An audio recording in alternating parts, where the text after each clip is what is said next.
What's up, everybody? Welcome back to Gameweek FC. We've got a ton to talk about. Everything FPL today. What you're looking at right now is my FPL score from this past week.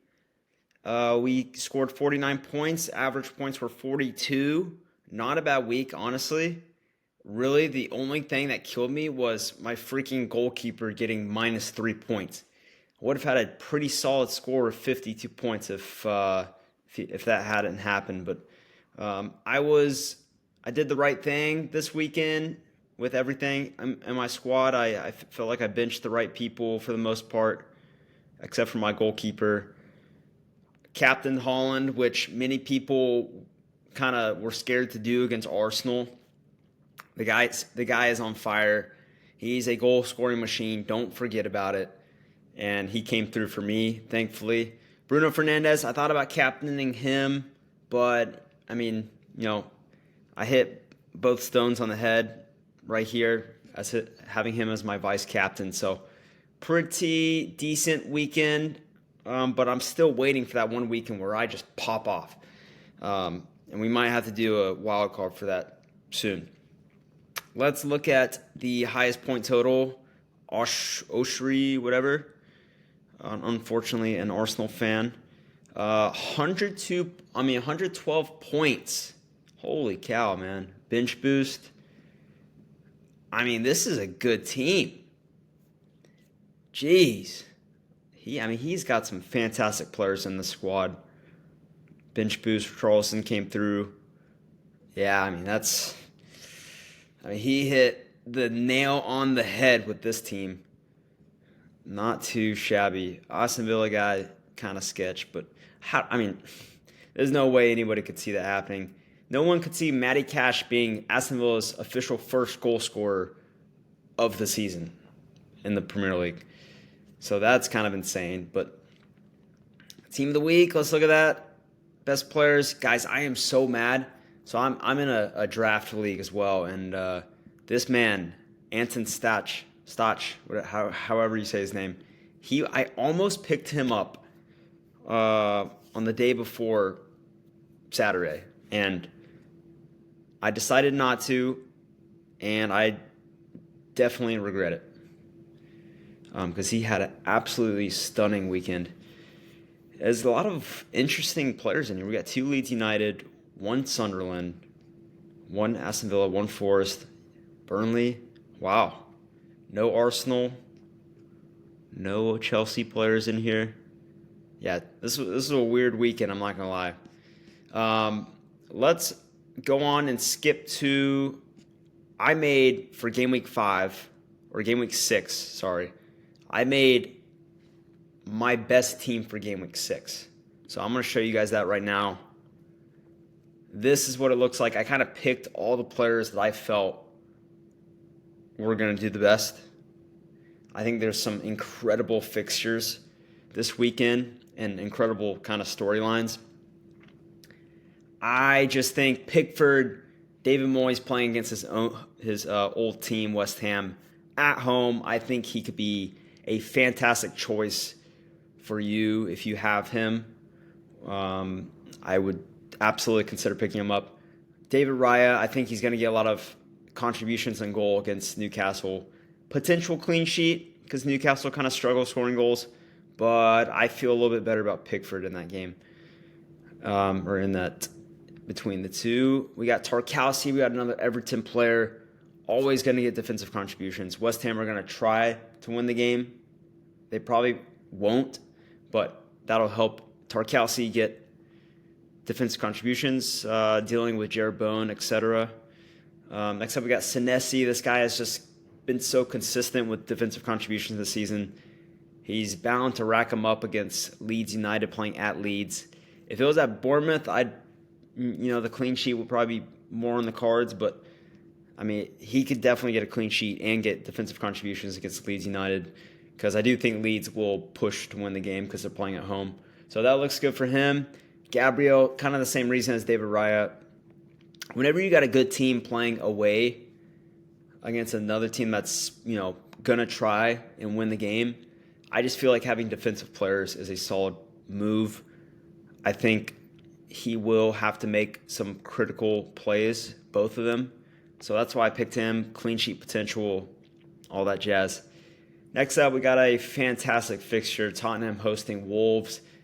That is just begging for a Tottenham clean sheet there. I know, like, Wolves have scored goals recently, but Tottenham at home, I don't know. I feel like they are good enough to get a clean sheet in this game. Wolves are just in shambles right now. I mean, Guardiola was back, and now he gets to play against Burnley at home. That is screaming for a clean sheet. That's screaming for a huge Man City win. I'm not going to overthink it. Man City are going to have probably 80% possession. Take City defenders. I thought about putting Donnarumma in here, but I didn't have enough space for all these City players. Next up, we got Tijani Reinders. He got an assist last game against Arsenal. Now he gets to go home once again to Burnley. Wouldn't be surprised if he gets something out of this game. Assist, goal, maybe both. I don't know. Another Everton player, Ndiaye, whatever. He got an assist against Liverpool this past weekend. He should be another guy that gets. He's been fantastic this season for me. He's been pretty consistent. So against West Ham, who are just shambolic at the moment, this could be Graham Potter's last game. So I wouldn't be surprised if Everton won big, or if they at least got a clean sheet win. Would not be surprised. Next up, we got another storyline. We got Mbeumo going back to his old club, Brentford. It's going to be a fascinating matchup. Brentford are so dominant at the G-Tech, but I don't know. Man United's got some of that G-Tech blood on their own team, so I could definitely see Mbeumo scoring a goal at his old stadium. It would be a cool thing to see. Next up, another Tottenham player, Kudus. Don't have to say much about this. Wolves' defense are not good. He will absolutely rip up that right side of the field. Semenyo at Leeds. Leeds will, I don't see how they're going to be able to deal with Semenyo. The guy is one of the most, probably in the top 3 most dangerous midfielders this season in the Premier League. So I would not be surprised if he got something from this game. Richarlison's been dominant. He once again, Wolves, anybody playing against Wolves, Burnley, Burnley's been pretty solid, but Wolves have kind of stood out as the worst team in the league this year. So that's why I threw Richarlison in there. Now we got 3 Spurs players. Next up, another storyline, João Pedro going back home. Chelsea are kind of struggling right now, but I do kind of like the storyline of them maybe bouncing back. No Cole Palmer, so João Pedro will be the man. Going back home to Brighton, I wouldn't be surprised if he got a goal as well. Both of these guys going back to their old clubs. And he's not even a differential. He's owned by 42.1% players. But, guys, you just have to have this man in your team right now. He is a goal-scoring machine, and this could be a triple captain play this weekend. Burnley, what's stopping this man from getting a hat trick against Burnley? Absolutely nothing. All right, so that's what I think is going to be the best. I picked my best players, best team for Game Week 6 there. Now, let's get into my differentials. There we go. We got Pickford once again. He's only owned by 11.4%, a little high, but still low for a top keeper. Donnarumma, 5.2% against Burnley is insane, guys.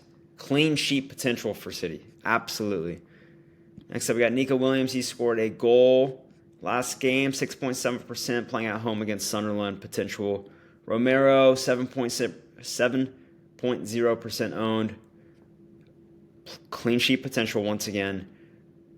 Adrian Truffert, 1.4% owned. This guy has steadily gotten points, guys. He's pretty underrated. So is his Bournemouth team as a whole, and their defense has been much better than I expected. clean sheet potential plus defensive contributions, maybe even an assist in this game. Gvardiol, once again, Burnley, no explanation there. He's back on the squad. Anderson against Aston Villa. We all know Aston Villa struggle to score goals. 3.8% owned. This guy is going to get defensive contributions, maybe even a surprise clean sheet. That might be asking too much. But next up, we got another Spurs player, Xavi Simons, new signing. This could be his chance to pop off against Wolves. He had an assist of his first game with Tottenham, but now he gets to go home and showcase to the fans why he is one of the top signings in this summer. Ndiaye, once again, steadily consistent, getting us points. West Ham United at home is a valuable matchup right there. West Ham look awful defensively. Anderson, fantastic player in the midfield for Forest. He will hold it down, and he will get defensive contribution points most likely. Maybe even get an assist or a goal. I like him a lot at only 5.1% owned.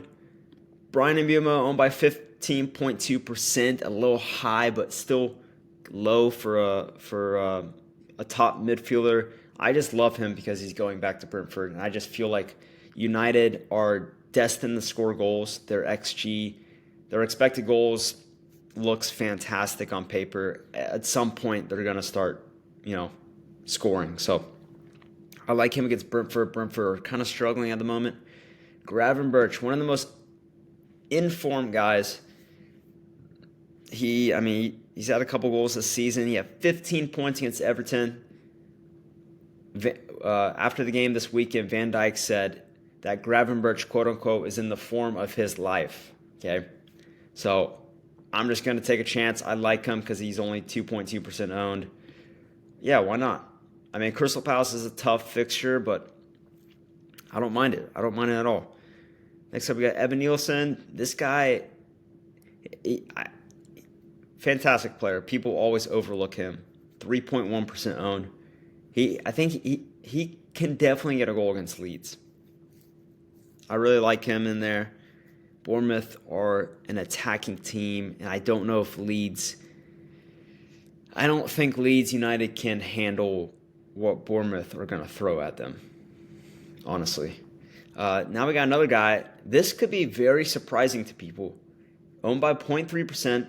He was hurt last weekend. That's why he didn't play, or didn't at least show his face on the field. Wolves at home. This could be a chance for him, Kolomwani, to get his first, I don't know if he'll start, but his first appearance for Tottenham. And what better way to get your first appearance than to play Wolves at home and get a goal? What better way? So why not? Why not? And then lastly, he is not a differential. He is not a differential. Erling Haaland. Why not? Why not? I don't have to say anything about this man because you guys know that he is an absolute goal-scoring machine. Absolute goal-scoring machine. So those are my differentials for this weekend. Hope you guys enjoyed the video.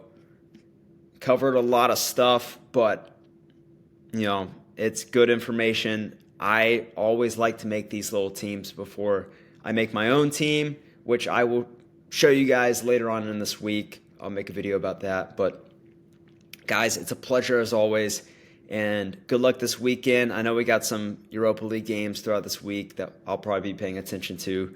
But yeah, guys, thank you. Make sure you like and subscribe, and I shall see you guys next video. Adios.